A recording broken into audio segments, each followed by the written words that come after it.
नमस्कार मित्रांनो, कुतूहलच्या 6व्या भागात तुम्हा सगळ्यांचे हार्दिक स्वागत। आजच्या भागाचा विषय आहे संशोधन म्हणजेच रिसर्च। रिसर्च म्हणजे नेमकं काय, त्यापैकी मूलभूत संशोधन आणि उपयोजित संशोधन हे काय प्रकार असतात, त्यामध्ये कोणते फरक असतात, तसेच संशोधनाचे कोणते टप्पे असतात, या सगळ्या प्रश्नांची उत्तरे जाणून घेण्यासाठी हा व्हिडिओ शेवटपर्यंत नक्की बघा। सर्वप्रथम माझी ओळख करून देतो, मी विहंग गळसासी। मी मॉलिक्युलर बायोलॉजी या विषयात जर्मनीतील एका प्रसिद्ध विद्यापीठातून PhD केली आहे आणि सध्या बेंगळुरूमधील एका नामांकित कंपनीत संशोधक पदावर काम करत आहे।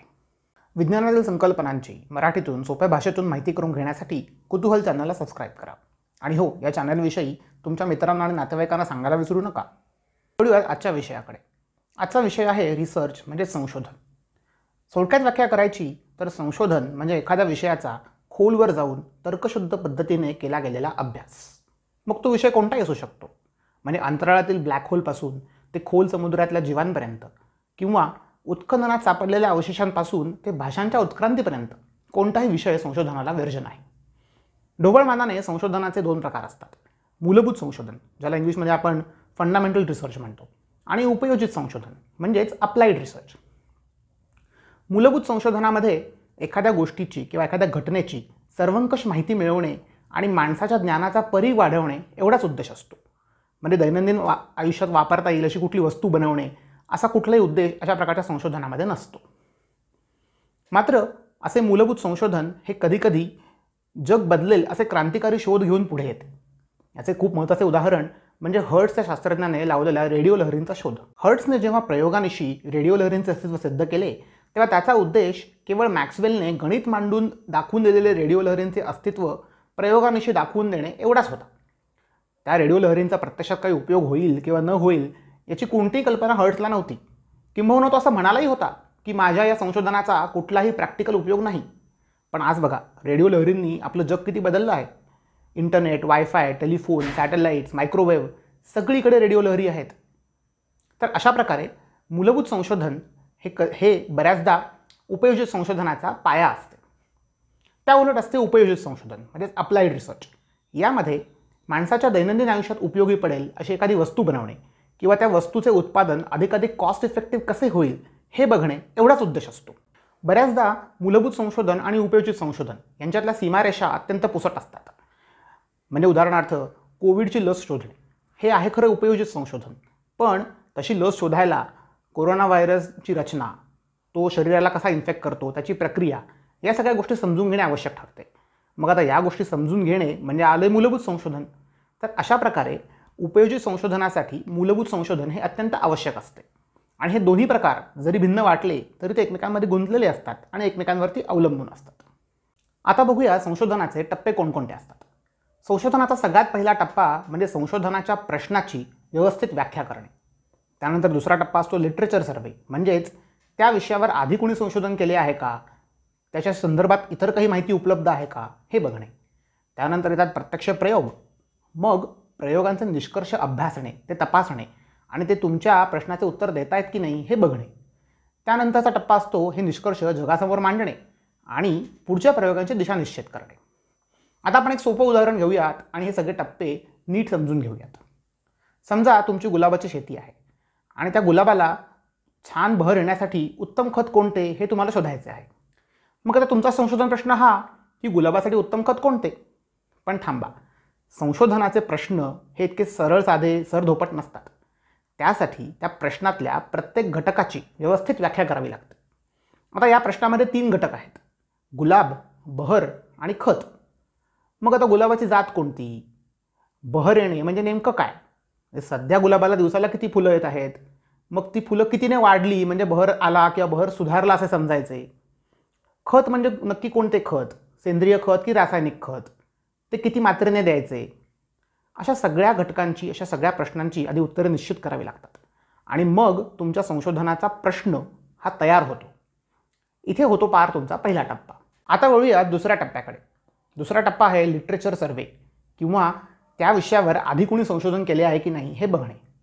आता समजा तुम्ही ज्या गुलाबाच्या जातीसाठी उत्तम खत शोधता आहात त्यावर आधीच कोणीतरी संशोधन करून उत्तम खत शोधून ठेवले आहे, मग तुमच्या संशोधनाची गरजच नाही। त्यामुळे कोणतेही संशोधन सुरू करण्याआधी त्या विषयावरती कोणी ते संशोधन केले आहे का, तुमच्या प्रश्नाचे उत्तर आधीच शोधून ठेवले आहे का, हे बघणे महत्त्वाचे ठरते. आता आपल्या उदाहरणामध्ये समजून चालूयात की त्या गुलाबाच्या जातीसाठी कोणी खत शोधून ठेवलेले नाही, तुम्हाला ते शोधायचे आहे.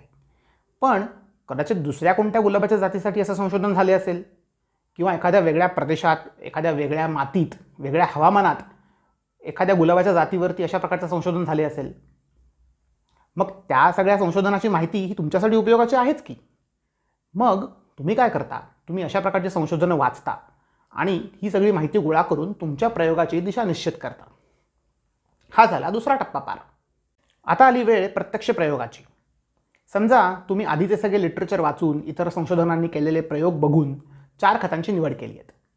आता ह्या 4 खतांपैकी कोणते खत उत्तम आहे हे तुम्हाला प्रयोग करून शोधायचे आहे. मग तुम्ही काय करता, तुमच्या गुलाबाच्या रोपांची 4 गटांमध्ये विभागणी करता. एका खतासाठी 1 गट. पण आता फुले उमलायला फक्त खत हा एकच घटक जबाबदार आहे का? नाही. तर त्यासाठी हवा, पाणी, सूर्यप्रकाश, मातीमध्ये मुळातच असलेले इतर गुण हे सगळे घटक जबाबदार आहेत.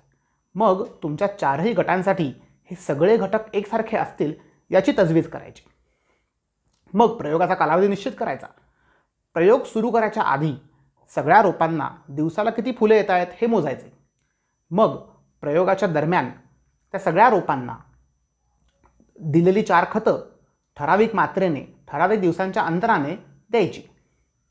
प्रयोगाच्या कालावधी दरम्यान सगळ्या रोपांना एकसारखे पाणी द्यायचे, त्यांची एकसारखी मशागत करायची.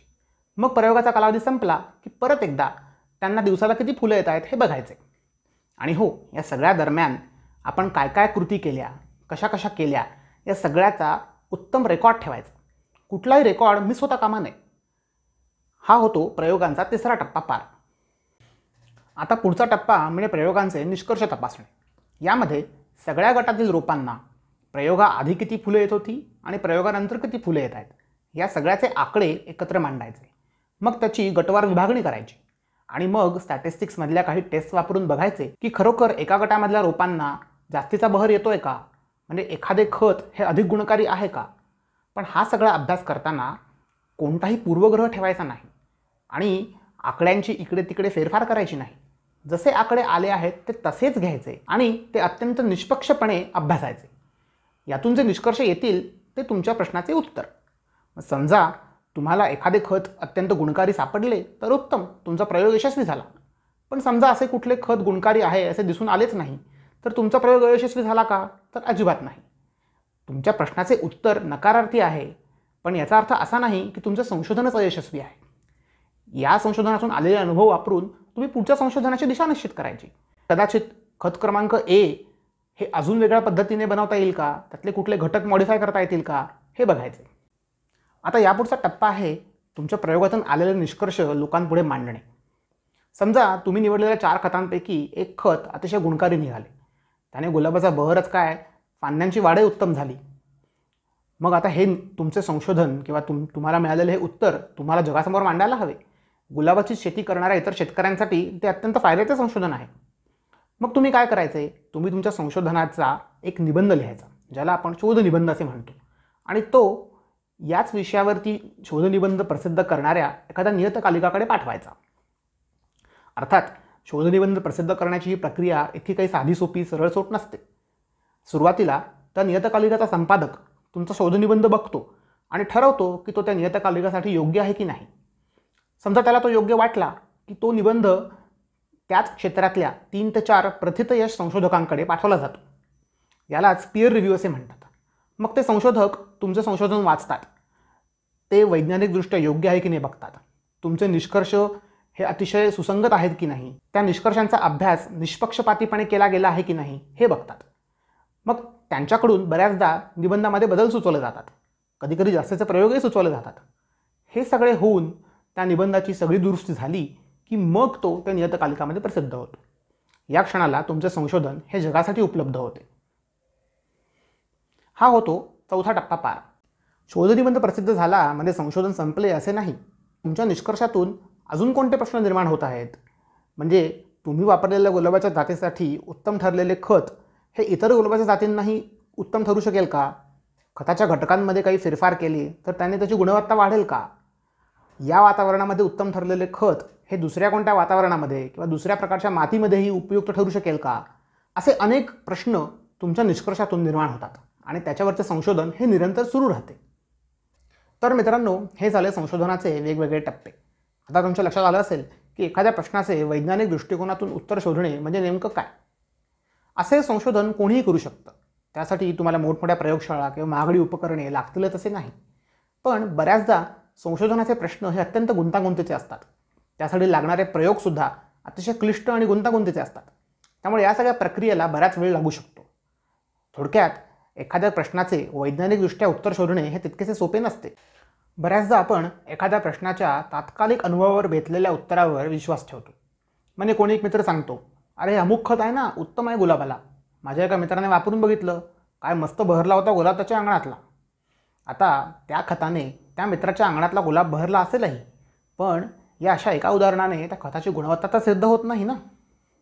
त्यासाठी शास्त्रशुद्ध पद्धतीने, तर्कशुद्ध पद्धतीने केलेले प्रयोगच उपयोगी असतात.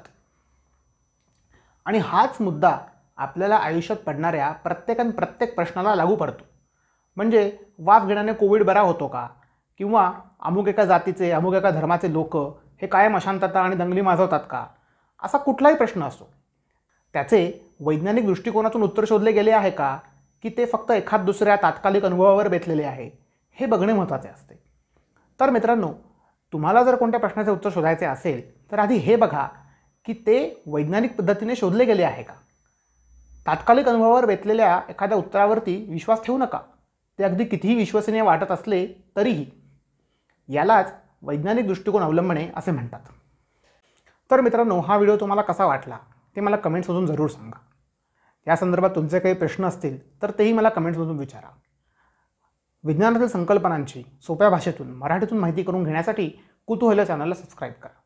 आणि हो, हा व्हिडिओ आणि हे चॅनल तुमच्या मित्रांना, तुमच्या नातेवाईकांना सांगण्यास विसरू नका. धन्यवाद.